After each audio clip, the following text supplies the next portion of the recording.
Bloomberg Audio Studios. Podcasts, radio, news.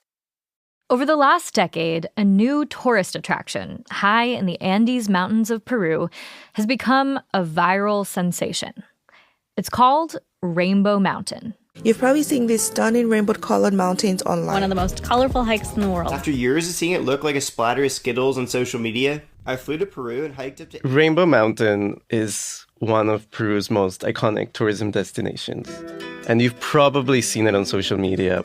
That's Bloomberg's Peru bureau chief, Marcelo Rochabrun. But it's this photogenic mountain that has colors of pink, of turquoise, of mustard, a little bit of brown, and it just looks otherworldly. And you have a couple of alpacas that are wearing sunglasses next to you. And I think that is the perfect shot that people just die to have. Marcelo says Rainbow Mountain has quickly become one of Peru's most iconic tourism sites. But before 2017, very few people had even heard of it. I'm Peruvian, born and raised. Growing up in Peru, I had never heard of Rainbow Mountain. And the first time that I heard about Rainbow Mountain was from an American friend. And I was like, what is this place in Peru that I have never heard about? That makes no sense. Marcelo wanted to know more about this special place. And he found, just out of frame of those perfect shots, there's a much more complicated story. Whenever I watch videos of Rainbow Mountain, I think Rainbow Mountain has obviously done a lot of good for this community. It has also done a lot of harm. And it's a tragic story about the power of money. I'm Sarah Holder, and this is The Big Take from Bloomberg News. Today on the show, an Indigenous community turned Rainbow Mountain into a global tourism destination. But as the money poured in, violence and tragedy followed.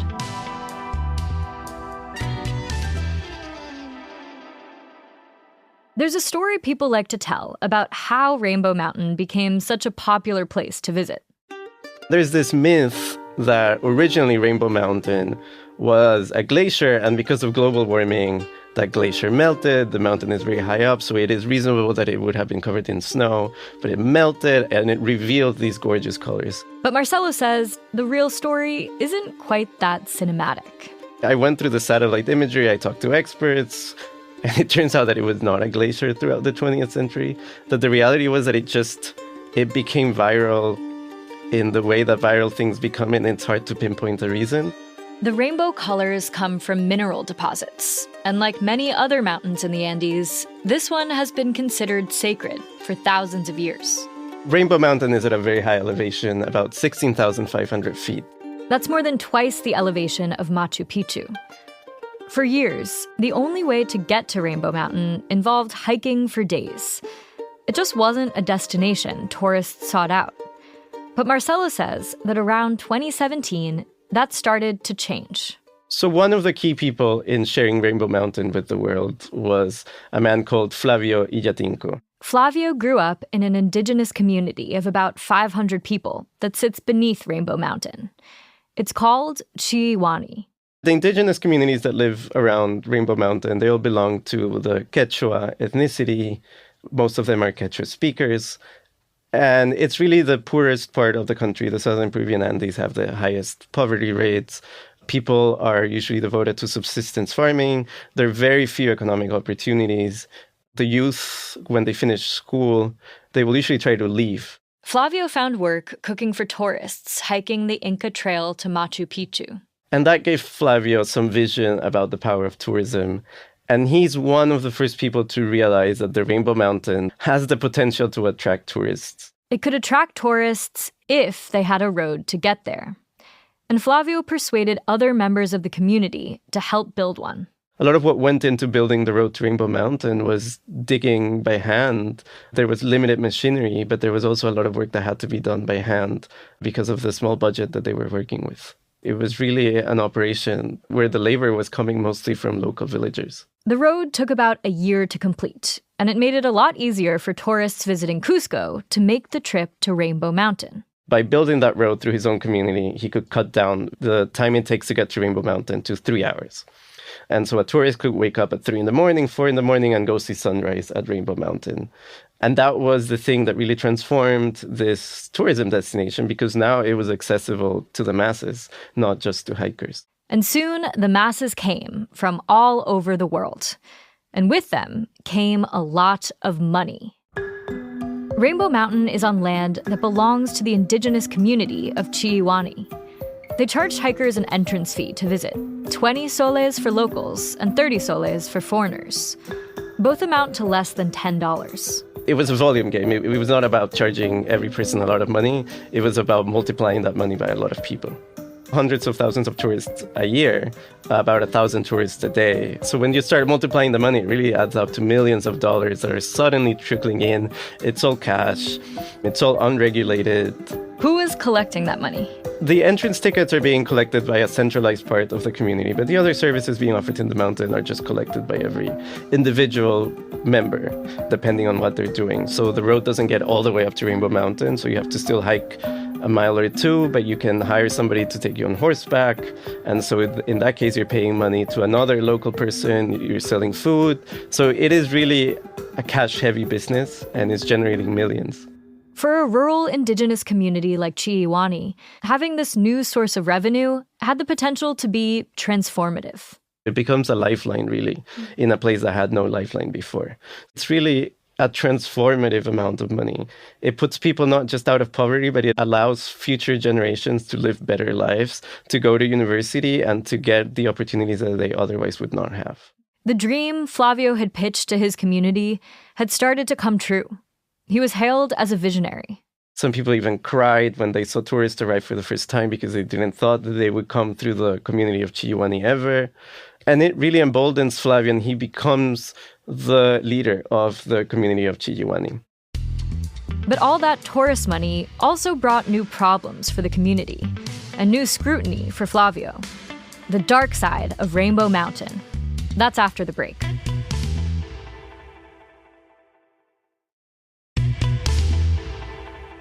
As more and more tourists came to Rainbow Mountain in search of that perfect selfie, millions of tourism dollars were streaming into Chilliwaní.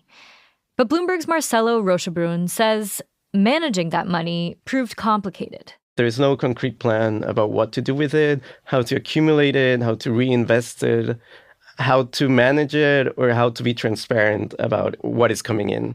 It wasn't always clear how the money was being spent. And by whom? What we do know is that people have directly benefited from Rainbow Mountain, but there are many questions about whether there has been mismanagement of the funds. There are many allegations that a lot of different people have been pocketing the money.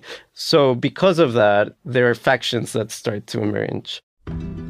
One thing that is very prevalent in the Andes is that the higher up you go, the poorer people are.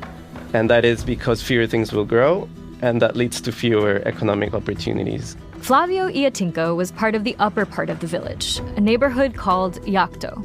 When he was leading Chilliwaní and overseeing tourism at Rainbow Mountain, it flipped the dynamic in the whole community on its head.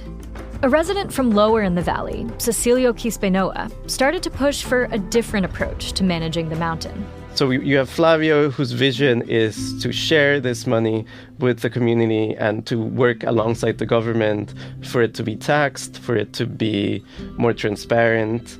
And then you have Cecilio, who is very passionate about indigenous rights and thinks that the state has no business in this, and that it should be up to the community's self-determination to decide how to distribute the money. And that creates a lot of tension between the two men. For the first few years after the road to Rainbow Mountain was built, Flavio continued to serve as Chilliwaní's president. In late 2019, prosecutors alleged that Flavio had received a bribe from a tourism company, which Flavio denied. He was never charged, but the allegations raised eyebrows among Chilliwaní's villagers. And eventually, the community chose Cecilio to be president instead. He took charge of directing tourism dollars according to his vision of community control. The tensions start to escalate because the sector that Flavio represents feels left out of the proceeds of Rainbow Mountain once the other part of the community is in charge. And so they start demanding transparency, and they also start demanding more participation in the proceeds of Rainbow Mountain. And that fight, that struggle for the control of the money is really what just keeps growing and growing over the years. Under Cecilio's leadership, Flavio was expelled as a member of the Chihuahua community. Fights broke out between their factions, which were covered by local media. Meanwhile, tourists kept on coming to Rainbow Mountain, but some of them also started getting caught in the middle. In some cases, some tourism operators, they share with us that they had been either stoned, that they had been in the middle of brawls between different factions of this community, that cars had been flipped over. In one case, some legal documents suggest that one tourist had died when a car had flipped over and some other tourists had been injured. So it was sort of spilling over into the tourist experience, but it was not spilling over to the point that it would detract from tourists actually wanting to go to Rainbow Mountain. It's not like you were going to see headlines everywhere saying, don't go to Rainbow Mountain. In November 2023, tensions between Cecilio and Flavio and their supporters reached a boiling point. There was a big fight between both of these factions. Some of the documents that we reviewed suggest that there were hundreds of people involved in this. And that is when the government actually steps in, finally. And the highest levels of the Peruvian government say we're going to create some kind of dialogue and we're going to intervene. And it promises that it will, through dialogue, it will find a peaceful solution for the running of Rainbow Mountain. After years of staying out of the conflict, the Peruvian government decided to step in. The problem is this comes a little bit too little, too late. The Peruvian government took 8 months to schedule the first dialogue meeting. It happened in Cusco in July of 2024. There, a government official told Cecilio and Flavio to, quote, hug it out. The next month, the government held a second meeting, and Marcelo's reporting shows it was even less successful. A video of the meeting shows a fight nearly erupting, and Cecilio walking out of the meeting midway through. Before he did, he emphasized his view that the community was going to retain full control of Rainbow Mountain, and whoever disagreed with him could press charges.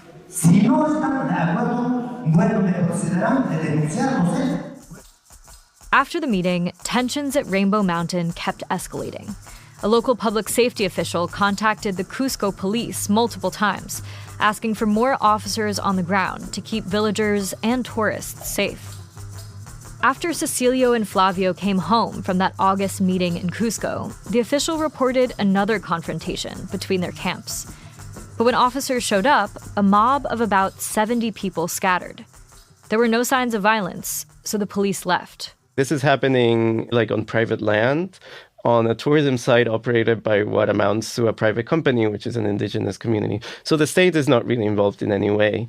And this is also happening at the intersection of an impoverished indigenous community, which has had very little state presence in the past. So there's no police station there. There's no hospital there. And while the government is involved, its involvement is not direct enough to actually have an impact on what is happening on the ground. And so this culminates on a fateful night in August of 2024. From what we've been able to reconstruct, both through legal documents and through interviews with witnesses who were at the scene, Flavio and a few relatives were getting ready to go to a wedding. And to get to that wedding, they actually had to go through the road that they had helped build to Rainbow Mountain, except they were going in the opposite direction.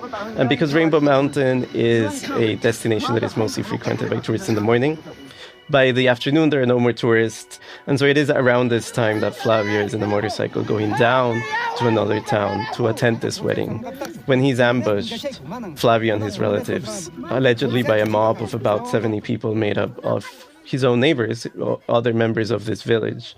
And they kidnap them, allegedly, and then Flavio ends up being killed.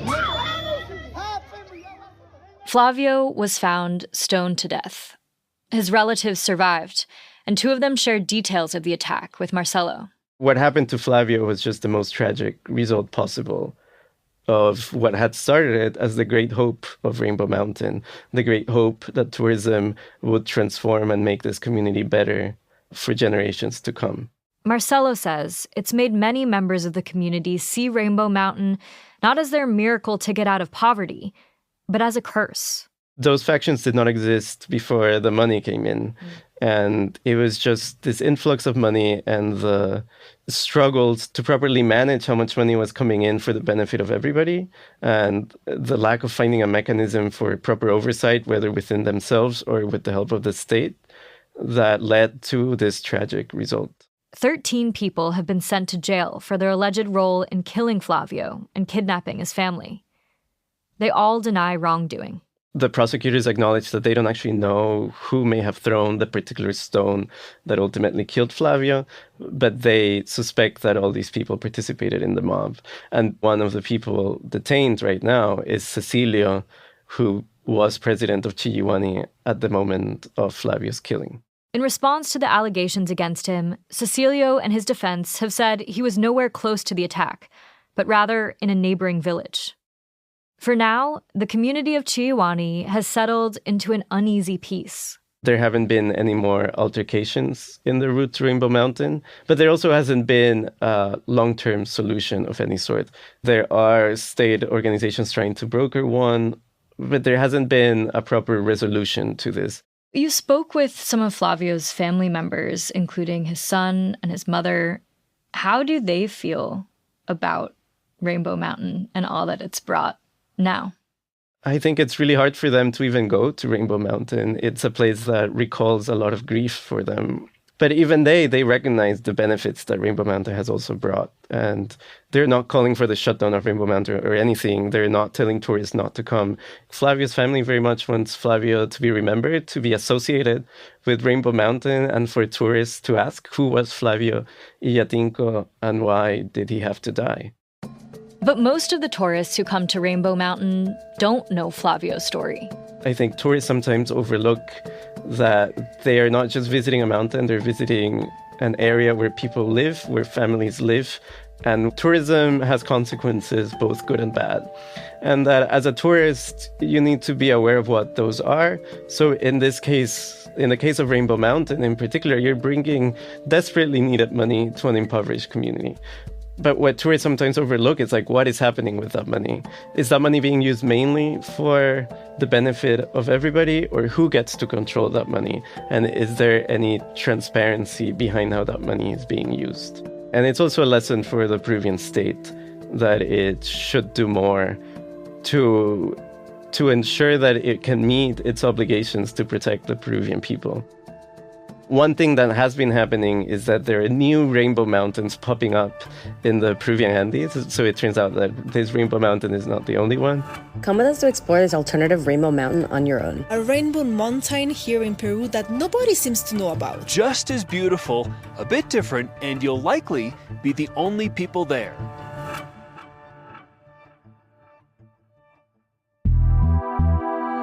This is The Big Take from Bloomberg News. I'm Sarah Holder.